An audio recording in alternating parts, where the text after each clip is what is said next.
ജീവിതത്തിൽ നമുക്കെന്ത് ഭയപ്പെടാൻ? ഹസ്ബുനല്ലാ, അല്ലല്ലേ നമുക്ക്.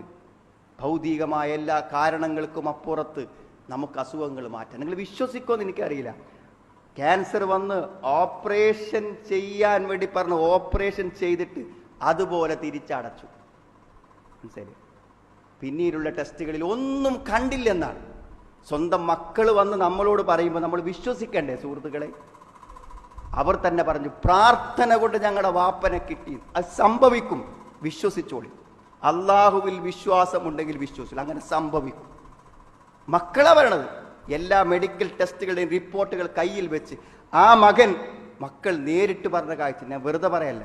അള്ളാഹുവിന് പറ്റും, ആ വിശ്വാസത്തോടെ ചോദിച്ചാൽ മതി. എന്തും ചോദിച്ചു അവൻ തരും. ഉദ്ഉനി അസ്തജിബു ലക്കും. പറ്റില്ല സുഹൃത്തുക്കളെ, നമ്മുടെ പിഞ്ചോമന പൈതങ്ങളെ ഒരു വൈകല്യമില്ലാതെ പടച്ചോൻ തന്നിട്ട് പിന്നെ കാവലിനൊരു ചരട് കെട്ടുമ്പോൾ നമ്മൾ ആലോചിക്കണം, നമ്മൾ അള്ളാഹുവിൽ തവക്കുലാക്കിയവരല്ല, ആ ചരടിലാണ് തവക്കുൽ. ഒരു നിസ്സാരമായ ചരടിന്റെ വില പോലും ഈ പ്രപഞ്ചത്തിന്റെ സൃഷ്ടികർത്താവിന് നൽകാത്തവന് അള്ളാഹു എന്ത് നൽകാനാണ് സുഹൃത്തുക്കളെ? ഒന്നും നൽകൂല. അവിടെ പടച്ചോനോട് ചോദിക്കുക. എല്ലാം ദീനിന്റെ കാര്യങ്ങളും അതിന്റെ കൽപ്പന പ്രകാരം റസൂലുള്ളാഹി സ്വല്ലല്ലാഹു അലൈഹി വസല്ലം മാതൃക പ്രകാരം ചെയ്യാൻ വേണ്ടി ശ്രമിക്കുക.